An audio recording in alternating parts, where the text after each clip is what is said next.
Fatu lo fioka vui, ya polo fioka tia, ya pale mai lo va fo lau lo la to ile ma lo la to ile vasa lo le fo mai lo va to mai ngatai. Ma lo le fo lau manu ya, sau sa o ma le valele. Ala pipi me me tikel ka ngore fki. Ma lo se fo manu ya. Ya, vai ane te fo sunga ya le ya taua. Ya. O te whawhero e tui fo i lau tō whaile vai malai a Asiata. Ia, e le ngata fo i leo le por kalama o le tau te iae. Ia, e a le tātou pule o masingi. Le producer. Ia, o ape po le alawa le fia sawa o le telenoa. Ia, whakua ia le kamalo, whakua ia. Ia, whatala fo i le pai maulunga o le tātou tunu. Tātou mafuta ia i tonu o le ofisa o le taute iae. Ia, e wapea fo na atua i nai a inga o woma paanga wae. Wapea sole, la kalangoa mai singi. Ale vo koe kalangoa mai. Wapea nalso i fuanga ni tātou te iei Asiata mali a daua. A oa ili teimi tātou te mane ne e aima. Tu ilunga o na o meo whaale velave tula i mai me nei o a inga o mafutanga meo whapena. Ya, po le ale makiva ku asafar. Ya, patalo fatwel nei vai ngole. Afiafi. Ma lo fa tai. Ele se la le atua le video le sa tava vai atua. I me foi fa senga la la vole ka unha fa senga le ko chanji. Ko sa si pese sushi. E pese sushi ele mere. No vai tu vai si la culla ele o se chanji o le tai chi o le tai chi le sa o le la fo o le fa malusti yo algo le lo tai chi ele se no la sa pese ku isi le ngor me de ka o me ngi de ya ko fo malo lo go fa tu ile wa si la tu la I mea na lito ina ia ai fa tai wa te lola e uminga e fai fai me le wanga warunga umar ka whakaronga ne so o walu le o su e mo ska kinga me ia Japanese ai fa mai na e ke lenga ko e fakulu i ai lesi o malosi le ki o vai ko inga ye afasainga mo sainga so le mo ala ka i va se fu ko se la ko sanga ai le kai de malosi ya le la wa yo la to wana Asiata tatu e fa vai tatu e fa le velave ma tu langa ho yo tatu fa sa mo ma tu pe e wo ka se me ra ka mo ka fa da kimchi de she e vi ka sa mi ya e mai le la fu ko fa mo ya misa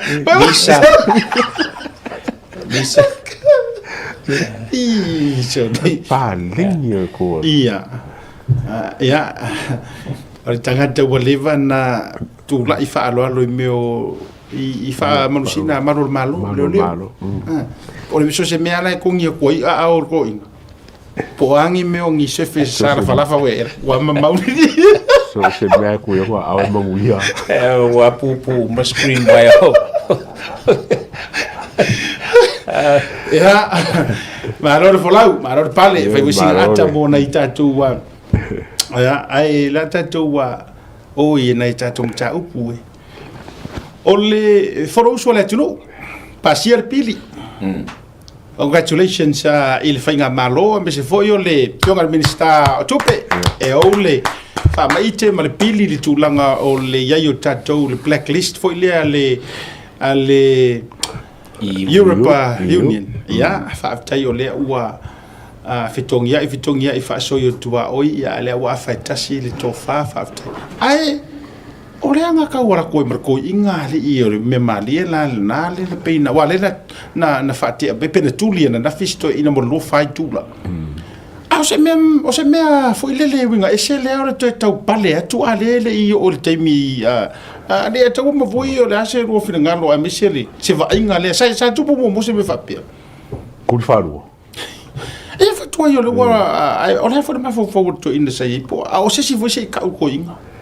la ngai lo vui la nga si le fie le o le lusu fai kula ka wanga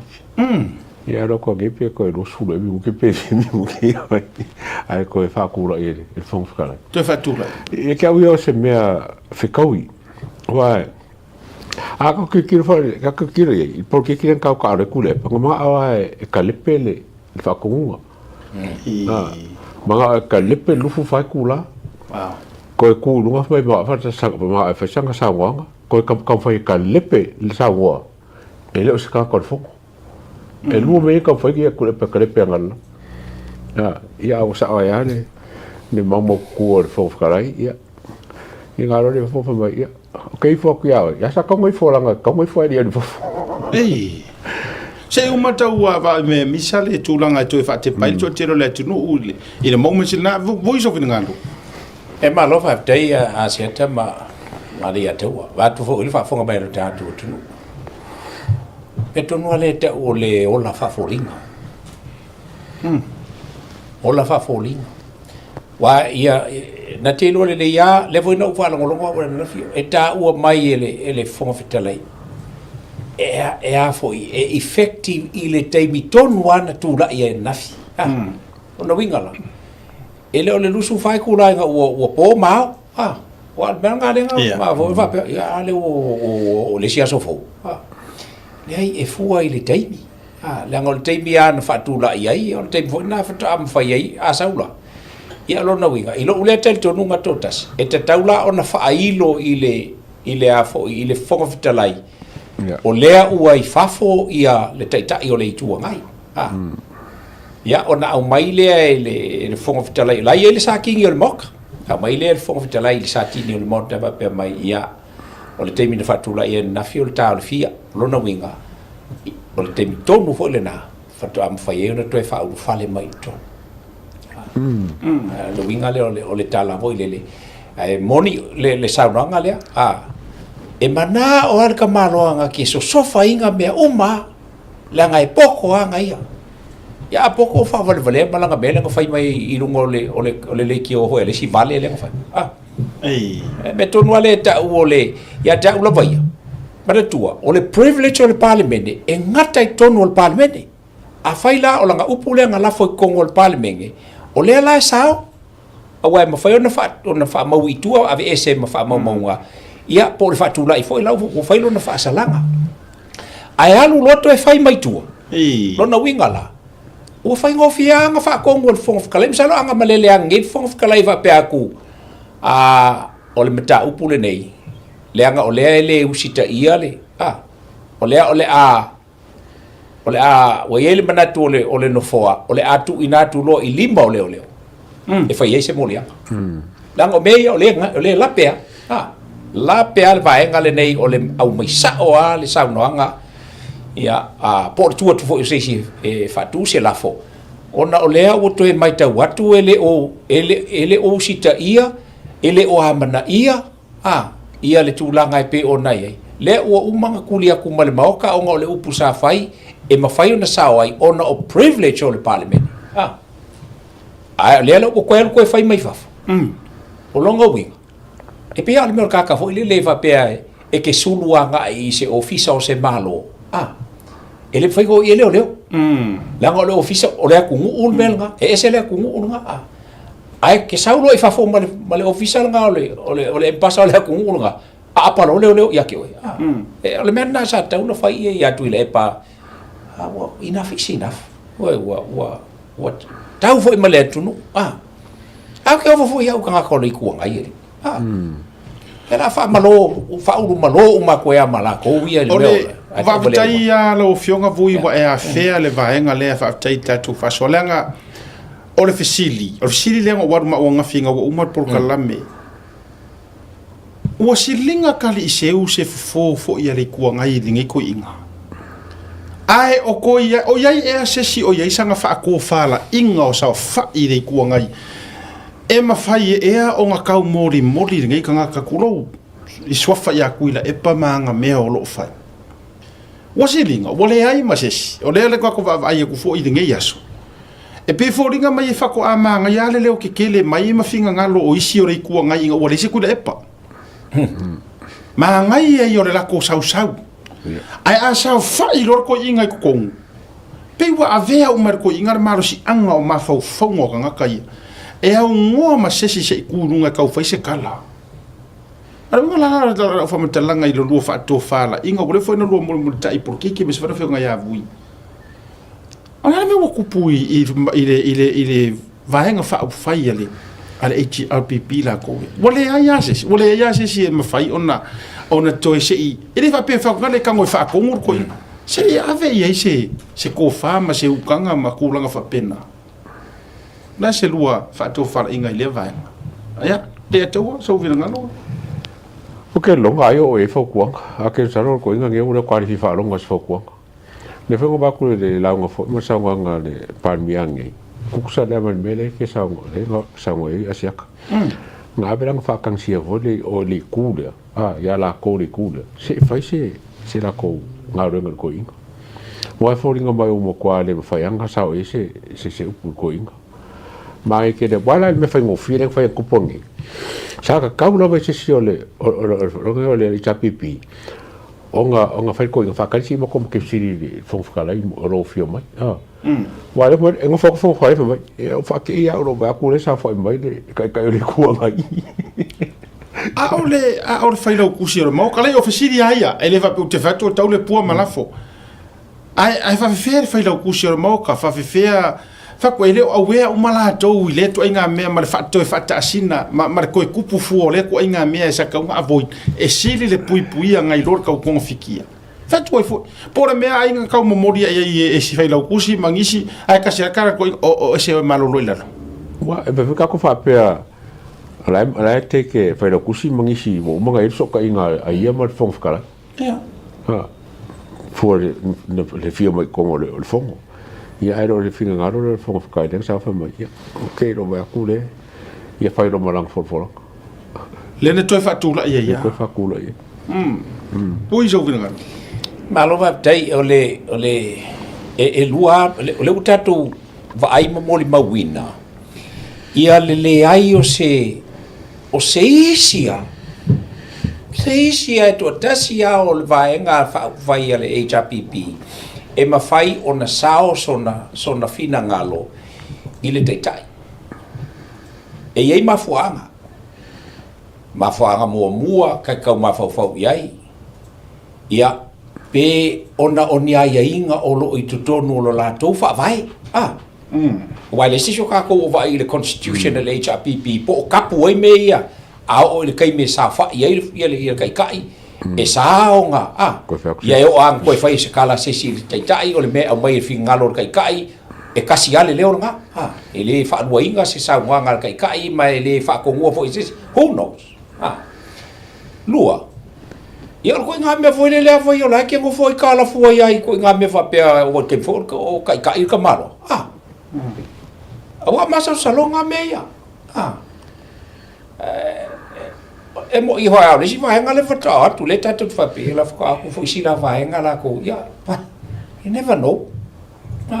esa I fu se me sa kolo ya ku le por ke mo pa mi ku le pa le ala e umanga fa mau mai ku le pa pe al kala le si kamalo ma ko u asia kama ma le ata wa ba tu fa fo mai le tu wa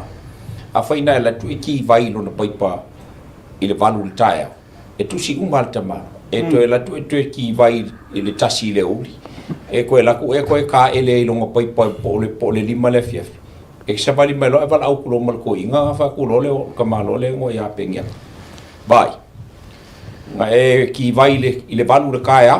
le fo e ko ki vai le kasi le uli a le fo e ko ka ele le valu le fief wa ke le ala lau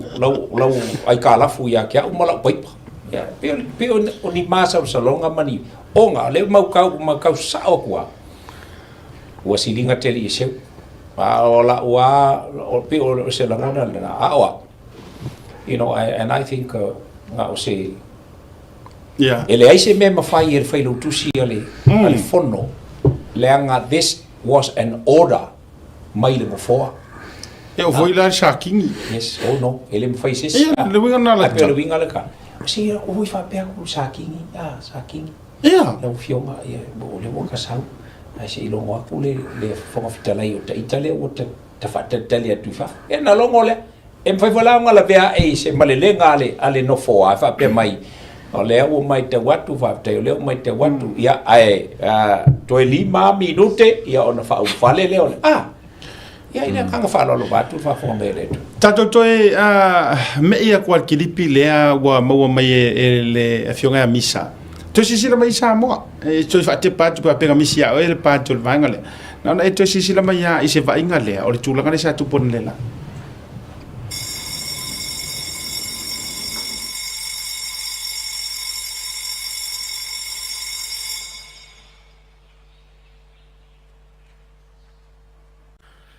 Whaftai le tua i lana whasoa.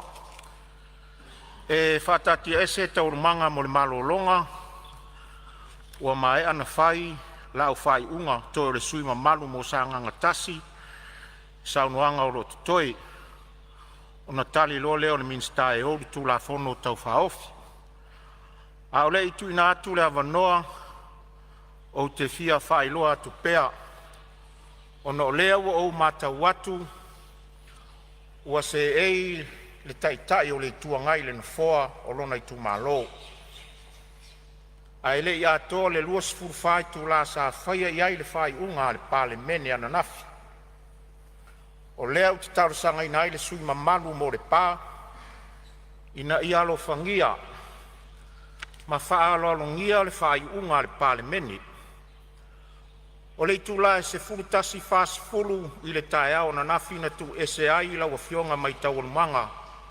mo le lua sifuru ma le whai tu la. Lona winga,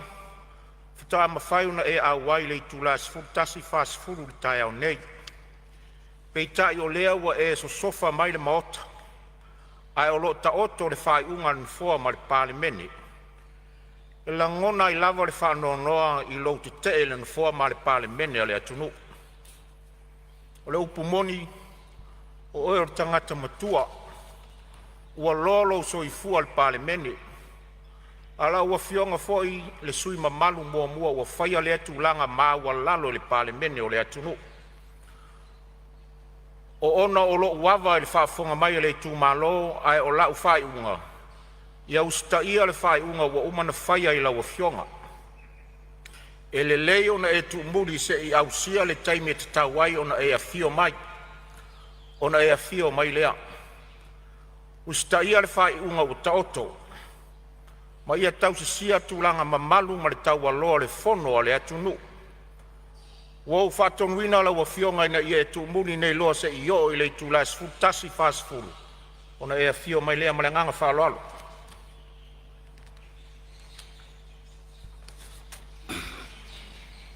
Lau fionga le pongo te lai e mwhai le whai sa whamtanga. La wa fionga te itai o le tuangai, o le whai unga le fonga fitalai e mausali mai le whai e isfela fola foinga. Ma lia lo fina ngalo se i e tu mule tu uol maota. Ia, o le lei. O le awal.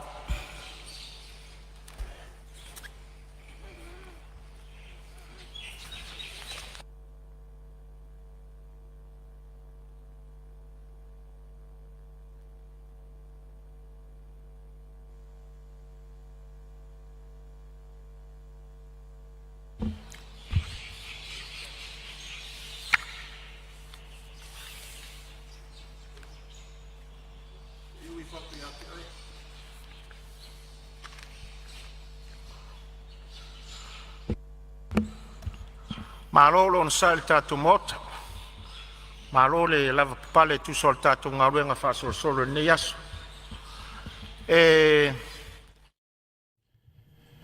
o le toi whaate pale na i le daona le la le teimi na sa sofa tuai mo le unua i teimi o upu ma leina o le saunoanga le fionga fonfitelai e mo moli mai ai se sa vali ma se o onga le lei o le amata upu lau fionga vui tatia ia tu lou le sunga le ataua o le sa e whaaudioli pe ngai laki se e kongu o upu monia nama le upu tautino walanga o le manu malo lea voi eisi o uso a sui a vui o le mau malonga o le mau malo o lau fionga pe nei la fo ila e te se e tonu a ili taimi lea mafufuanga a le la wa e mai tau history o porokiki wa le mai tau watu le nofoa o mwha maumonga fo i o wha maumonga tu oti ma tu wafu O le kaimi mua ngi ai kupur ka ngaka sa ka le kungu for the longest time. Ta uma wala lo inai so fina ngalo ui. Tailo va Asiata hia ole upumonia ana fape ala tsa fa iyo. E uma na malele no foa. Ai u koe kulunga koe fa kuli si lafo. Lafo foa. Ale lafo foa. E tuli loa se i foka e mai nga wa e man pan menga ko sa fo. E wai a fai ko soli ko so le soli wa ali mai ai le mi ngao ile fatununga le fo. Ole ora le mela nga mai. Ka fai. Once sa wele ora ale fong fitalai. Ele ai e sa le upule ora. Ele ia mesti se uninga. O kaka koe la koe se kala se si e uia ele o e ke la vea ai ke la vea i lola langa sa lo le upunga fi le bu uma lo al meu tau no fai e mele ana leila pale o e fai la le mata pule la o lungo al pale o le upungo ia o koe fa kua o le si lafo e fa ki ai lo mo le vai aso a koa le ia tau ma vui tatu fa soai. The man has no more respect to the rule of law in whatsoever way. Pe o le loa I kai farfa masingo, po o le loa ar pale menge, awalanga le ase se ngol melia. Ma le ora ar fa masingo e fasai o nga ela ku kongole. Kusa nei ma se nga. Ai va ai le manatu ma walalo ma va ai fa kauva. E va ai fa kauva ya o pa ku lo le ngofo. Awa angor kuli le si makiva. Ubumongia ango si makiva le fasa se lo yang ko ku mo se rosu fai kula po le ar fa mai o keisi o le ar fa mai o le a ke le ku ko ngor fa msingo se ia makwa awa le the next thing or kongiro o kang malala le ngo le e so liar kula wa contempt fa manta ele enough le ka ka wa nga koe ave ye si makwa fa salanga e ngofo I mo se kai mi umi fafo male mot e nana o fa ya tu ngona ia tu lo ele o se fa le tino po se personal attack se le o fia va ai le ku o sa moa o le me ko ngale ka o fa o lo ka o le ai se ha wa mana tu ile nei tanga tai ma wolunga tu ia lo tu la fon le do or ka ko ai mo ka ko fa long so fa long fo I sa wanga ku le po le fa I pokala mo fo I le fo kala pe vai mo la lo fa pe e fo va ngai o la mi ska fo la pe nga fo I le pa me get fo kala mo su fo kala ai vai fo le testing o fo kala o mo nga test le lo ko kiki a ko lu fa kula ko test mo pe fa sang kala te vai ele faz fumo kupu kau sanga ngai kokol pali menge mare lusu kol kau sanga mo kupu pali mia ele mama la mene kau ko sa ngo kokol pali menge le wai fafo mare le wai fafo kai mo fasala o la kuri ai manga o ko mo ko se vole test pe vai fo fkala yo wala ki mo ko la mo a mai fo fkala so le ko fa pe o le me ulo le o te tali tonu vui o le contempt of court le me le sol. O le matua I fou pa le menge o le ku inga fainga na fai. Atu ai po le ale io. Moni fa mau ni Asiata pe lo tala le sa fa sa ona ua fa lo longo ma ua meia uma tangata I sa no anga male lenga mai le no fo. O le mau manatu ai a le pomonia ana toe tu la ia se yes e toe mo moli lo se si la fofo fa tu ina le la fo ina ia le o manino sa mo ile upunga la fo ele ale ko ngo fa fa man mala mai hapo ya e toe fa tu le la fo ale fo toe sa malo na fa wolunga malo na fa ma wolunga talo fai lo fio ngakula le fa ku inga ku le la fo inga ia koe fakula I loa le I le suio o le pa male pa le mengi ya onga ongei o le aso muli o le pa le mengi o le ngei kausa ya ai ku le vai aso longa winga e fakoa e mai el pa le mengi le fai anga sau se longa uma ya so e fia ko Kusa se ia mai loa ai pasi role fai kongo muli o pe tu vo ile nga vo ile ona ole ele utatu va ai parliament o nei tu no i nei auto New Zealand va pena vo ya mato Australia e tu la ilo ni meo nga fa pe elo ki li vai ngale le a fo le malele nga bai le no foa mata usa o tua ole mata upule nei ole a tu ina tu loa ili mole ole wesu ai por ko inga e o kau fale to nul mafufa amene nei te o tal to tiro fo ilona ilona tu fa tu lo fa sausili vai mawalalo ya por me eri ko inga ri o le o loa o me wanga ia inga fale ko usko inga ale ala vai ele o mamatte ia le pipi to si fi ho ya che tama le ata o man sauno ia le fo ma io me o le ma fau ma fianga ia pei ia tawili o man sauno mai o ko inga o fale ko le ma fau ale po sauno ia pei ele temi o ngalu e samo na tala noa ia fai se ka interview te fa tal no ina oi e lo ma fau o la uwa ai fa tangata o le fo mai o le mafau ma anga fsota wa fa inga lo mafau ai le mga o le kumaro musu le ila ma wa inga ka widi ale e fa tu foi wa na anga e fa pe tangata pero foi le tate tau tuli o le upure fa pe foi inga le pe vale matua tu lo le fa fonga le tu o le upule o le upu ka ke ve ngai ka mama ki nga ma kua se tau te va vai tu pe wa se ame nga ia yo la tu fianga po ngalo ko inga le kasinga me ai wa ngalo le asole la tu io ngalo ia e rua fai ku la instead of full fa It's a power addiction. Okay. Kira foi le anga nga finga kuri ngo fai foi langa upu ma soafo nga kuri nga umanga kuri alu o fai mai nga fai nga pekesa ai ata ai aka kani me nga pisi me ula le fai la pisi pan me ula le fai la ala ko foi mresi fa be ala nga la ku fa so ko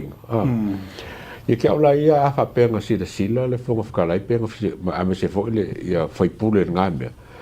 o mo kwa kusa la wo ule ko ngol palmi la wo fai me o fa e ke ola ia fe ka ule le ia le ku ile fonga fkala ole si vai nga Asiata male ya te o vai ne fa fonga mai sa mo e fa ali lona le mi ngao malona fa wo lunga il palme ne mal fonga ftelai a o tu ole na e se mo lo ko ile kumalo sa ole le anga e ta uma ye e sa ilele ile longa i kumalo e o afo ya o ko kele ke ya o ko le anga a fa pe ke ile kumalo ele o se go fo sa ilele le go fo le la o le go fo o le kumalo le pa o lai ka o ko ai malu ka ave o le kumalo ai ele ke ya e fa tu le na o se fa matalanga le nga ka ko ke bangu o foi ke wa alu a vai ko fa le ko mai ele sui o kumalo yo ke fai sa vai ele o se ngo fo o ele o ngo fo le kumalo o malu ka ave le kumalo ngai ko ki e o ko a le nga fa fo inga ma le malu lo ko venga wa mama sangia o ma ko ma le kumalo le nga fa lo ya ai fo si tu malo wa fiu o mo ya me fui de kakia kakia wale mo wai la longi se kali ko fa ko mo si to ngata ma fo pena kakia pe ya wale mo wai la longi ko pe ko kali me si piko ya fa la vo le nga le a fa ina i lo la to so fa le na tonu ma walunga e so fa ma walunga o le tu malo a fa ina i le vano no fo male tu no ya o nga o nge ya kangaka nge ya kangaka ko kasi a ua fie se fulu kausanga o fa alo ele ku malo a ele fa alo kangaka ino ngai ku malo o mo ni ana na me ko ngale ka ole no pe valea por fa valea por ai fa fasa ole si popo le ngor mata upu le vui ma le ato o lea ua ia toe valivalia se ingoa le lei o le history o le pā mo le au i luma. Na ele winga o le tala. Awanga nga kau e umala ia. Awai o le apare mai. Wa o onga kulou le pā. Le tulou a tatou wo i upu sa sao. Wa nga kau mai au ka o hai ka le lei nga kau o le ingoa le pā. Wa tu vai ka ko le i fiki ma afianga o mene. Na ona nga manga ya fa soa po le ale manga ya nga o feke o ki sa me le pa ki ya he ko me ira ka po se o le ku malu le sa o kama vat ai tatui so o hai o malata ngata matu pulanga o le afai ya e le tu malo e porkiki wale ai a ko se longo le le o le tu ai nga mea. Ana ia pasal na lua mau ai aso na le la le sa moanga al fonfita la ile sa fai le si sui o parliament pia sui mai o ia ko ona no fo ma ta mai sua fa mataio o ale fo il fa tuanga ale no fo le ai ele o se a fo yo le o se kofi o le kanga karanga we ka fa lupe le tu mano anato fa alupe le tu malo o anga na ba o le pal menge nge sa mo e si sila la ile ma lunga o le ku malo ele ma lunga le kangaka o le ku malo e ma lunga le ku malo e ke sau o ngolo ka e sau o le o le au o le ka vingi le ku malo ai le lola o ngai fa lo le ku malo siringa e se ko ele o nge kangaka vo ile ku malo le ngang fa lo asi mana yele o manga ye fo me bui le fo sa ngoi bui mo le fo fo e fai kiki ai le sa ngoa songa sa ngoa ku la fo ai mo le ku fo le ku o le ya ma fo fa ba a ka ula fa pele ya lo fionga vui e pela fa ngo finga personal a fa pe aku lo fionga le suyo sa le ngalua e pela ke popole mo ka le fa la la sa ngoa sa le kumalo o sa le ngalua o sa le ngalua le so e ka ia o se me ka o ma ka o fa malo ku ila lo fainga ia fa pule song sa ngo fa mai ta war fa mana jo vui e ke le ngofo ilo fale o nga o le asiaka fa kai nga fa nga ia tatou no ia maswa fa ai ele fa pe nga fa ko asiaka o ia o komeki vai e ke le isau o nga o so swa fa ki fa ave vai ki fa pa wal environment o le makai eni makai la wesi la fa ila sului kulo ai a fai wo ye fa ko kwanga le kumalo o le kumalo e siria ku ngai lor kangaka mangi swafa ele nga vale swafa kulo se ku makila la ngai le o e ka ku makila e ya malai fai ka winga o sa mo e ku wai ko fa swafa o le tau manuino le vai ngai na ye fa manino le matau le ngai ile skangaka nga sau i ko kongu fa ka o le kumalo ai se e o me myself and I langa le alu uma yar ko keli avala o inga fo inga uma ilo fatu ado man tu wale tu malo ina usauni fo ila to fo e to aisi ma to fa se ele tu malo e to e mai le puli ai ta to o le mela na le utu le mai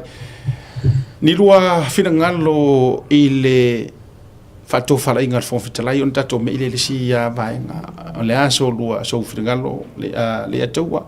ile tu mau ma le ta mau o fo fitalai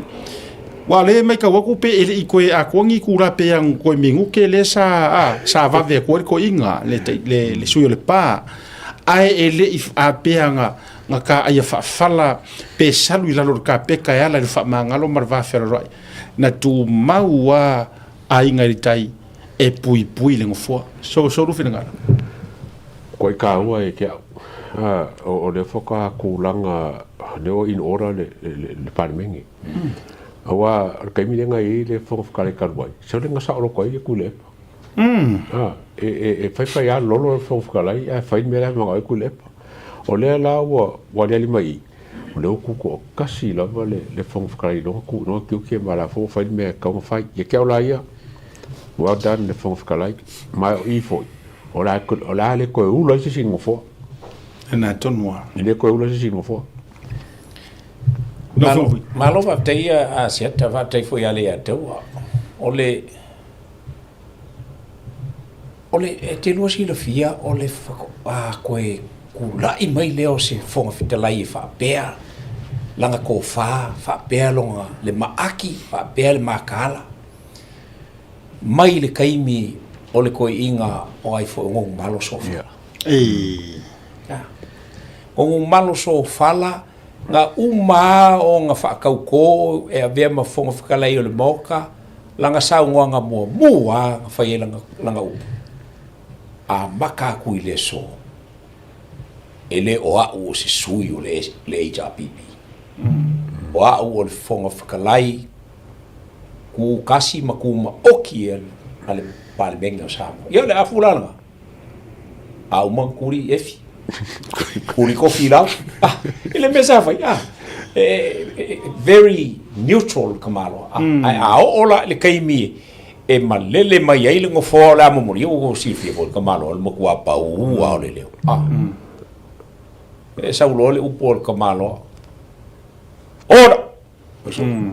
ya le ya me singo ko hari me o ngalo ngofo am fa kali pola me la kili va mai ya e sa ulo male a foi male o ingo o sui o le pale menge mal kula nga pe le la wa fa lua nei i le tula i mai o le sui o ainga i le tai e tatou te le feselu wa ima e fa ne e fo ile fionga le fong talai a le upuaia ma lo i la fionga le fong kalai lo wa lofa i le maoka o Samoa ya fa fe kai i lo sila ko le anga e kakaua o ngā fua aku i ko kongo le maoka lea ia le fua i lea kumu umalong kai pe o le winga le o le kai kakala o le makua i maaki au le sau o le kamalo mai le koe alfa pe mai le muli se fai unga al fof kala is manga ko sesi pe o le koe ngā fof kala lea ia ma ufe kawi le lea ma kai mi le oia kai mi fai ka le o fai kai ya ele e avo ila ile le avo ile fai nga malola to ona awea i menei au fo ngi fa pe la ngol fo kala il fast o ma pe ile o la fa pe e fa nga kongwa ia ri lo le mola o ngo for ko malo ma kula fongo uma o longa winga o kaimi uma e kula iai ia e wale si mela ka ke ba ko e o ke ba ko e ile si kaimi a se ka ma le ato e fa se pa vole le sirsila fongo kala ile mela la fionga fongo kala masau al kala masau ia ai le fai mai ka malo na tonua sam mafia pa inga nge nge wola ve fa wa bui le wa sa no tonu la valanga ta wa yo family no ke lo na lo pa inga ele fa pe fo na ma la ina le tautu ale fo vitrai sunga pali ta umuspa I from a background as a law enforcer ya lio no wa lo leva na leo not expecting ko inga attitude nga le sa ka fai mai le sa tau fai me si lo so voi le na sui fon fitalai te mo HRPP kala mang you know to me I like his authoritarian le kulang o le makiaki ko sa nga nga ke mau mai SSL au kau mai ai ya tia uia. But that kind of authority for lele elea nga se kanga kari i soft. O le ngofo lea ai mai se la lea ua le kuainga le ua yai kuila epa ua matua i more than just the opposition. It's a 1 in a million. O le winga o la whamataranga vui mali ataua. E matua mo o mia ia le fonfikalai. A koso loa le kaofi koso uma ele mo miar ko e wala nga sa oi e ro wala e pa ingan tende aku le pa ele o mai wa me tau fa pe mai lo fionga fon tele pe mo so no e on kali lo fon kalai e se ko le mai le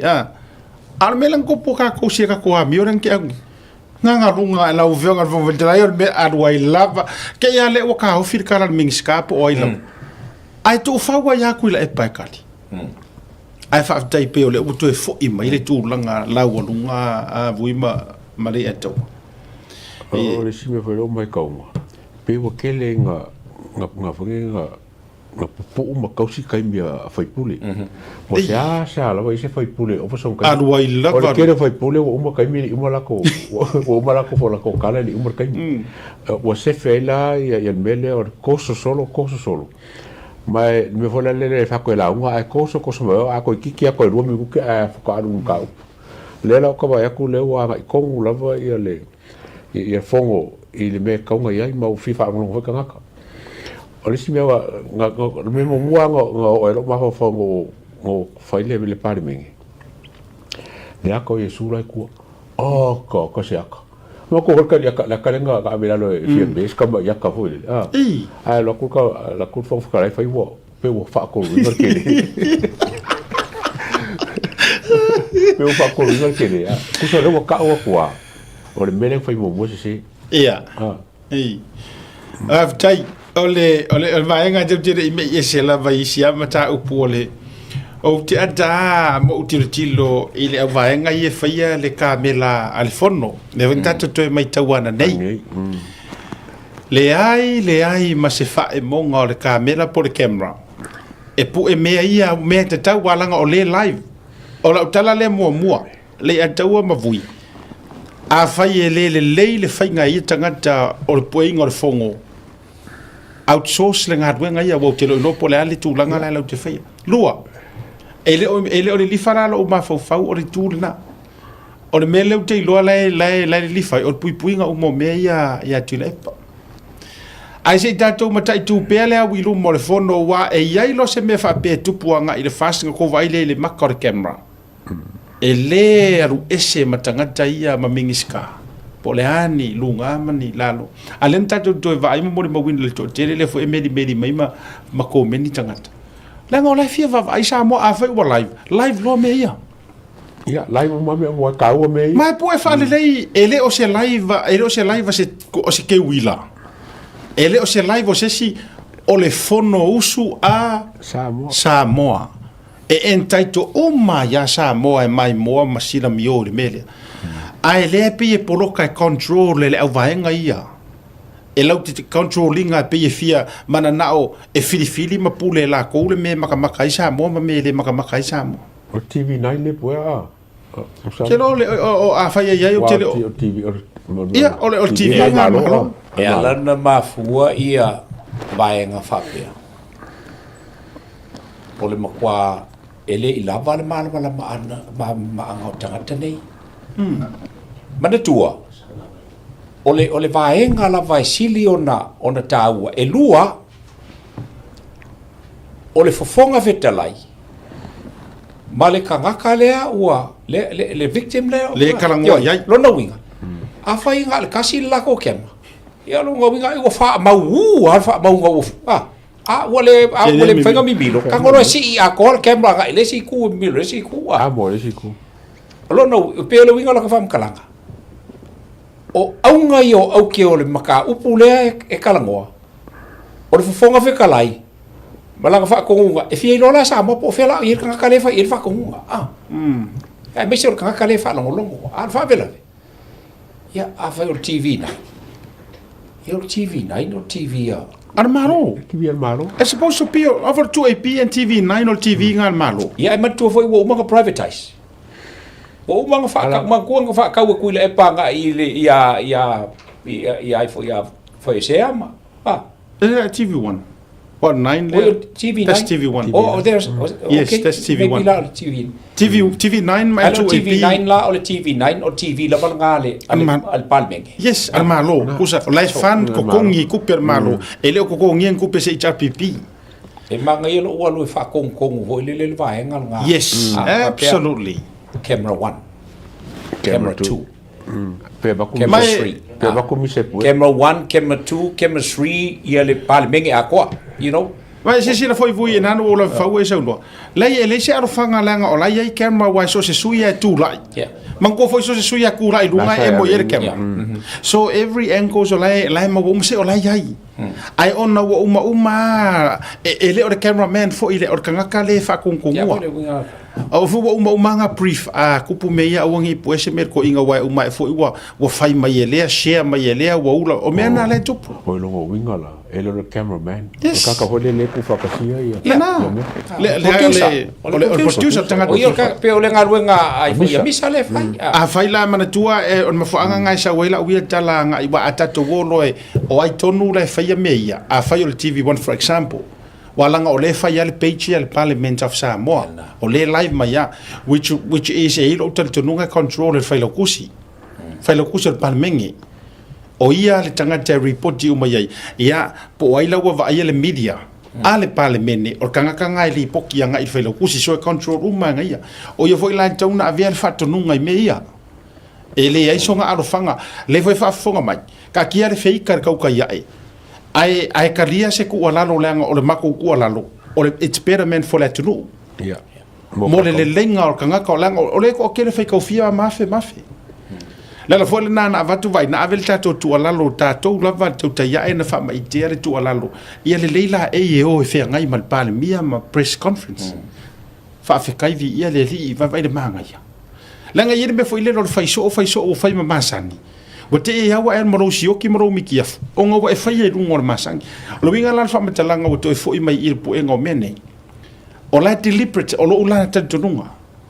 ma ai lai se tase i o lai se aso e whai engi whera fola fua inga ai wha pe whai upu e whai engi upu leanga a kuila e pa nga i ala audi ngā sila lele e mo solor kerma lela e moi o hafo ini tala leanga o le a whai atu e le itua ngai e kau ai ngai o ingi mingiska believe you me Samoa ma tatou peno ele misir kapu enga mainga ele wari ia o foringa ngai mingiska ia o fai engi kala po a reaction sa mingiska me fa pena ai ono ole o tupu ia tuila epa vai makua i malo a le kema ile kai fia ele o poia mai se kula epa le winga na le tete vetu o a uma ia o te tauna ta sei uma ese ka sei uma ese fo ile le o ko kongi kia pula mangi maumanga o le le fai maumanga ai o ifo isi tangata e lau te fai le leile ngā ruenga e kala fea unga makupe ar malola kongi kupe ka ko mana ia pe ava pe wale o malolo palmeni elena ai mana ia ala ia ona maua se ava no te ia e ile fai lutusi waile o nga o fu ile a fu tela i wala ngai le o se maka fa yo i ka fu kala ya man ne fu fina ngalo ase yes na ya ku sawa me va pini ping ya ku sawa ya o mai sang sa nganga pan mi po o ia si la fia ia me lena tonu wala ngala nga o fu mai o ele o kilu enga kele o loa yes ai ole o me ia a fa o la o ia ka o ia fa o ana tele o sila fia ale ka ka ole he da ile ia le media team olonga ki pengo fongo ai i ya la ye me fo ye e o meu o a fo e fa pe tua camera 2 la bonga ro camera 2 la ya kule ya camera 1 longo winga o kaunga ko ya o fo kala pa penale winga a foi le na e control uma mantu o tatu masani uma fengo ni me live vui ma te foi tatu isa mo fengo fu foi le control uma tu ai tanga tale sa fa monitoring producer le na te monitoring camera if you not a producer vai tu lunga ile o sa wa fa pe o sa ngo vui a lenga sa ngo mo re a ka wele skuli mang la vai ko kari mai vui e a ko lo se konge ro se konge le ya pia mai ka kara ka vala ko lo male mar jaga jalea why is he not on camera ia ala will receive my cameraman lai kulo lai si yo solo wa e mafainga si yo solo mafai kala solo ai ngalo ya la nga lai fa ai ona o lai deliberately vai tato ia oh it's sure ai o me siringa nga leanga o le kupul ka o le fonga ngori ku ngai e ka ua na le ka ku ngai ka ua le camera ka ko kir po nga me lai fa ia mo se sila la ku lenga de we sa no le upule na le ato o le excuse nga la sa ngi le la fai mai ngi fa pe mai ia ngai ka u ma ku ku le pa ka u ma ku fo fa kala o le excuse nga that's a good enough excuse ku dia o la utala moni lava le fa ya tua le ataua mavui ma fa fonga mai le tunu o le pau ale fofo i lo utali tonunga o le sunga tuila epa o le tangata e le au ngana fofo na faafitauli mana mei e fai se va fealo loai ma se faakirisiano o le tamaloa e matua le ai le na mea o le va fealo loai ma se faakirisiano ia te au e kasi a le fofo onga o anga mei e fai o le kurafonga o le upule e fai e fofo le ala mea o le ngā kongua wai leanga e koe ave koe whaamasingo i anga mea ngā o anga mea ngā ia whawhaua ngā pau fo i ngā o mea e mawhai o ngā koe whaasanga e ngā ke koe whaia le whai ungo to e ngā tangata whapea o se upua ia i se ava whaka ma se ava kuli ma se vaka ngaka ma re kua ale ngā iei whai au ale ngā ifo whawhea ngā inga ko a kukuli isi kau alanga maungangi e isi ele ai o mare va fero lo ai la va fero lo ai oi ia la audi mari ia la va ia le ele ai to si la tu le mele fa nga ale nga ku la fongo ele ke en ku la fongo e aka sau palau vale i kangaka ai aru ko fa le o kele mai langa palau vale nga fai irunga ai ta to ye ia jaulaia o le fofo nga le fofo ai o le toe tua i tula o le tula fono ai toe tu i e fa msingo inga ku la fo e pe lang kama open marama la va vai na zero fi ngano vui mleto ole vai nga le Asiata pe na esa no e kwa sa ole le ya ya va no va tu na rila le sa gole le palmia wa herit wo ole wa wa kau le wa so ole mele e tula i mai i tamale o Sailele e o ka ua ia sua whamakai wae e a fia i fua a i ngama a ole whaale ve love o Sailele loves only Sailele never loves anybody else but Sailele. That's his problem. Ole problem manga e pa walong kongfiki o fa pe mai ko pa fa pe mai ko pa o mea enough is enough ele o sanga o le ku ngu oli e a fo e fa ikeke uma e kangaka ka ka le fa e o ai asa mo anga lo fa pe lo fa i sesia se mo o le vonga poi fa nga fa kalanga bo nga winga le anga o le fa fofonga ma kapua isamo ai le pe mo vai ko asiaka ma le akawa Sailele only loves Sailele so dearly in his heart tala ia mana ia wa telele tatou coverage po le vaenga o tatou fa soa